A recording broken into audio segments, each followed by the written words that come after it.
അധ്യക്ഷൻ DCC president രാജറ്റ്, ഈ സമരസംഗമത്തിൻ്റെ ഉദ്ഘാടനം നിർവഹിച്ച ഏറെ ബഹുമാന്യനായ കേരളത്തിലെ കോൺഗ്രസിൻ്റെ അമരക്കാരൻ ശ്രീ സണ്ണി ജോസഫ് MLA, ഏറെ പ്രിയങ്കരനായ UDF convener Shri Adoor Prakash MP, വേദിയിലുള്ള വർക്കിംഗ് കമ്മിറ്റി വർക്കിംഗ് പ്രസിഡന്റുമാരായ ശ്രീ വിശ്വനാഥ്, ശ്രീ ഷാഫി പറമ്പിൽ, പ്രിയപ്പെട്ട രാഷ്ട്രീയകാര്യ സമിതി അംഗം തൃശ്ശൂരിൻ്റെ പുതിയ ചാർജ് വഹിക്കുന്ന അഡ്വക്കേറ്റ് T സിദ്ദീഖ്, അതുപോലെ തന്നെ തൃശ്ശൂരിൽ നിന്നുള്ള രാഷ്ട്രീയകാര്യ സമിതി അംഗം ശ്രീ TN പ്രതാപൻ, തേറമ്പിൽ സാർ ഉൾപ്പെടെയുള്ള നേതാക്കളെ, സഹപ്രവർത്തകർ, ബഹുമാന്യനായ ശ്രീ അടൂർ പ്രകാശ് അവസാനം പറഞ്ഞു നിർത്തിയത് തൃശ്ശൂരിൻ്റെ ഈ ഓഡിറ്റോറിയത്തിൻ്റെ പെരുമയെക്കുറിച്ചാണ്. തൃശ്ശൂർ ഒരു കാലഘട്ടത്തിൽ കേരളത്തിലെ കോൺഗ്രസ്സുകാർ മുഴുവൻ അസൂയയോടുകൂടി നോക്കിക്കണ്ടിരുന്ന ഒരു ജില്ലയാണ് തൃശ്ശൂർ ജില്ല എന്നുള്ള കാര്യത്തിൽ ഒരു തർക്കവുമില്ല.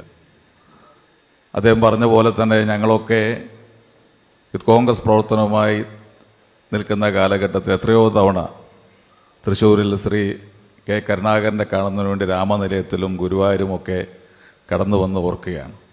അന്ന് മറ്റ് ജില്ലകളിലുള്ളവർക്കൊക്കെ തന്നെ തൃശ്ശൂർ ജില്ല എന്ന് പറയുമ്പോൾ അതിനൊരു പ്രത്യേക പരിഗണനയും ഒരു പ്രസക്തിയും ഉണ്ടായിരുന്നു.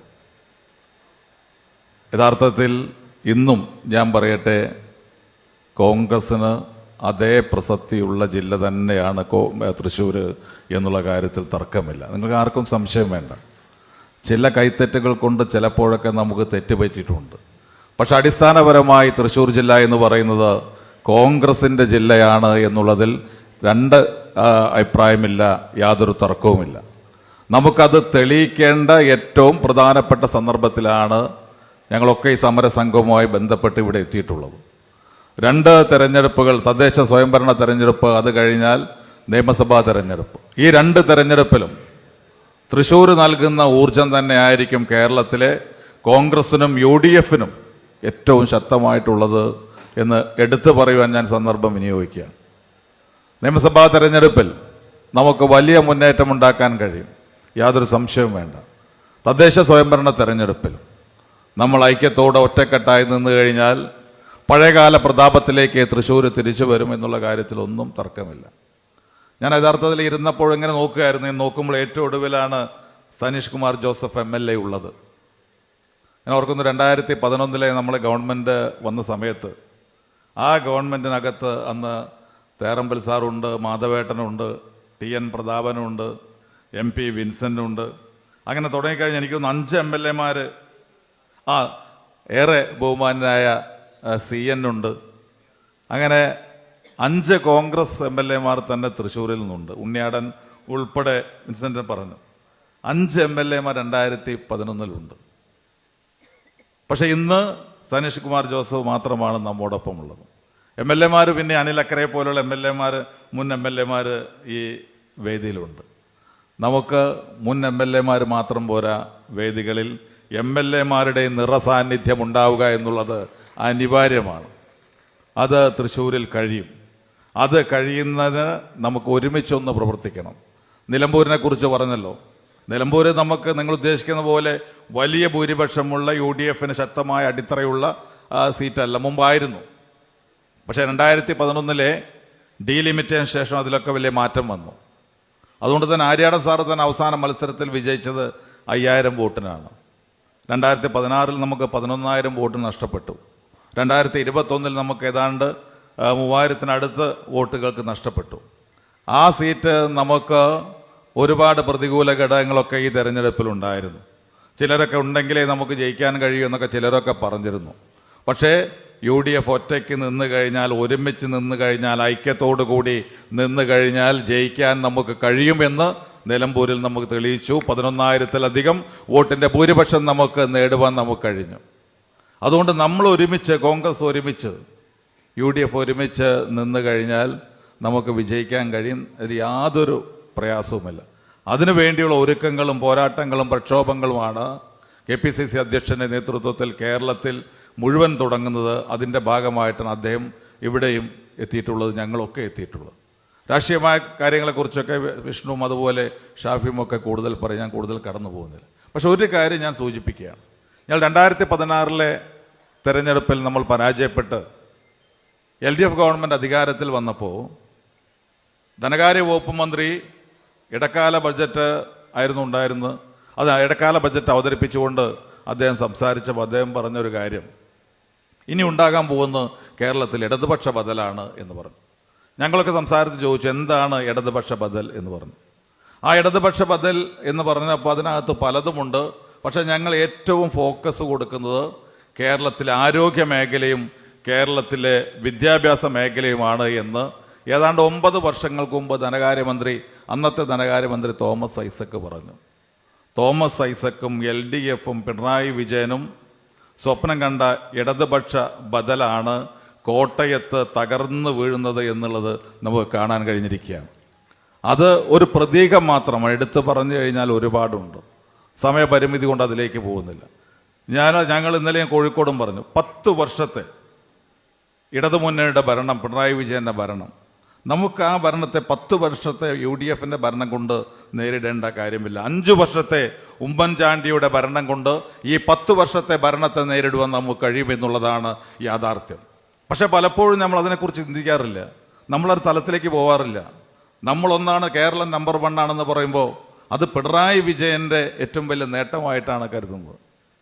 ഈ പറയുന്ന മേഖലയിലൊക്കെ ഇന്നലകളിലും ഉമ്മൻചാണ്ടി ഭരിക്കുമ്പോഴും അതിനു മുമ്പും കേരളം ഒന്നാമതായിരുന്നു.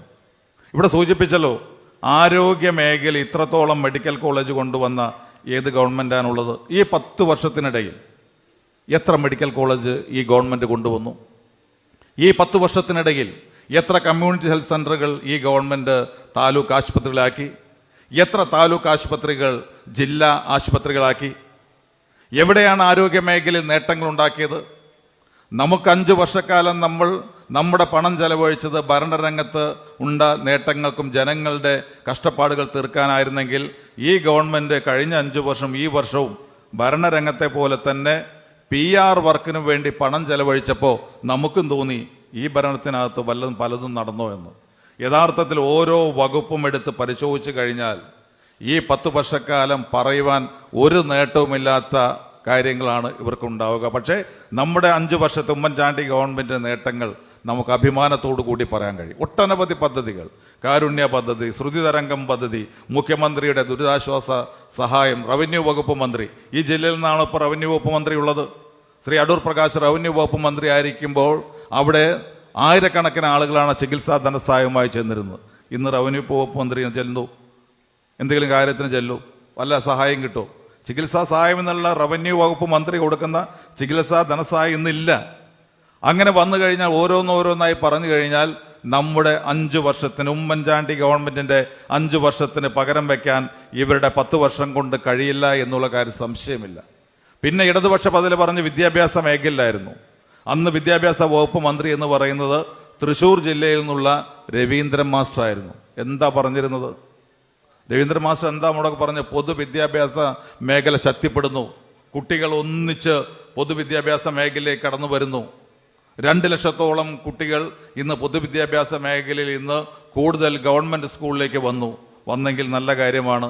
ഇപ്പോൾ അതുപോലെ ഈ 2ാം പിണറായി വിജയൻ ഗവൺമെൻറ് തീരാൻ പോകുന്ന ഈ ഘട്ടത്തിൽ എന്താണ് ഇന്ന് പൊതുമേഖലയിലെ സ്ഥിതി?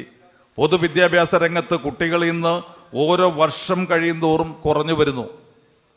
കുട്ടികൾ ഇന്ന് പൊതുവിദ്യാഭ്യാസ മേഖലയിൽ ഗവൺമെൻറ് സ്കൂളുകളിൽ പോകുന്നില്ല, അൺഎയ്ഡഡ് സ്കൂളുകളാണ് പോകുന്നത്. എന്തുകൊണ്ട് സംഭവിച്ചു?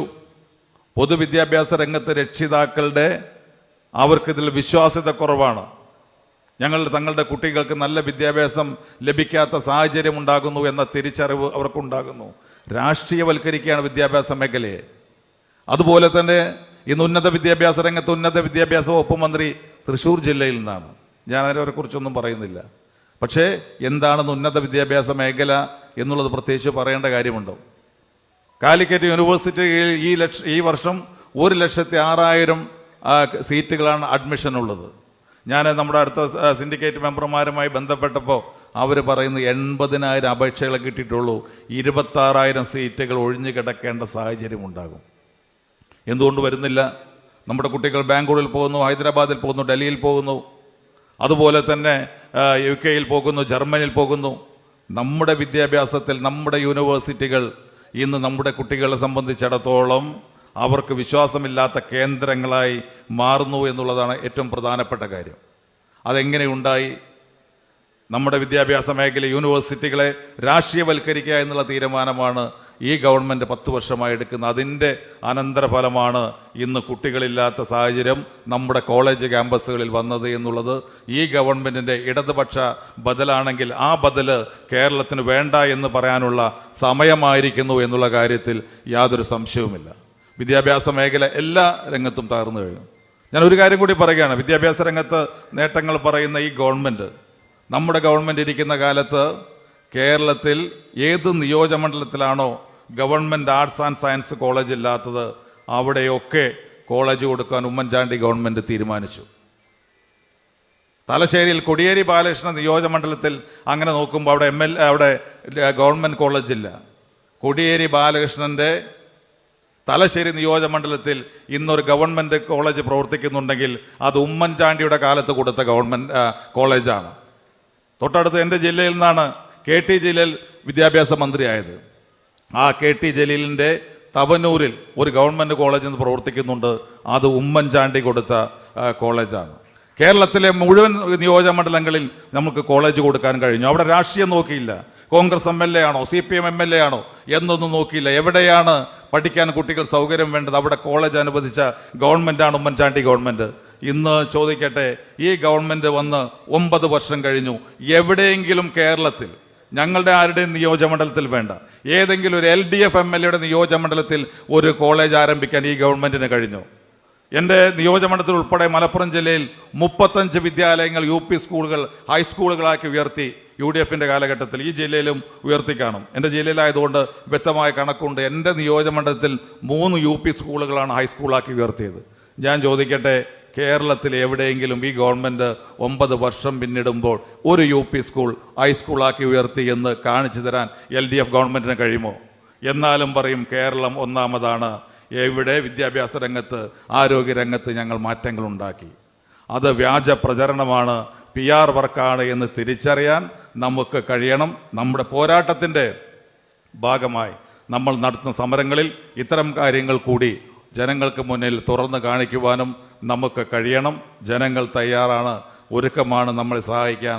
നമുക്ക് ഒരുമിച്ച് നിന്ന് കഴിഞ്ഞാൽ ജനങ്ങളുടെ പിന്തുണ ഉണ്ടാകും എന്ന് സൂചിപ്പിക്കുവാൻ മാത്രം ഈ സന്ദർഭം വിനിയോഗിച്ചുകൊണ്ട് ഇത്തരം ഒരു കൺവെൻഷൻ, ഒരു സമര സംഗമം നല്ല രീതിയിൽ സംഘടിപ്പിച്ച പ്രിയപ്പെട്ട DCC പ്രസിഡന്റ് ഉൾപ്പെടെയുള്ള നേതാക്കളെ പ്രത്യേകം അഭിവാദ്യം ചെയ്തുകൊണ്ട് ഞാൻ നിർത്തുന്നു. നന്ദി. ജയ് കോൺഗ്രസ്.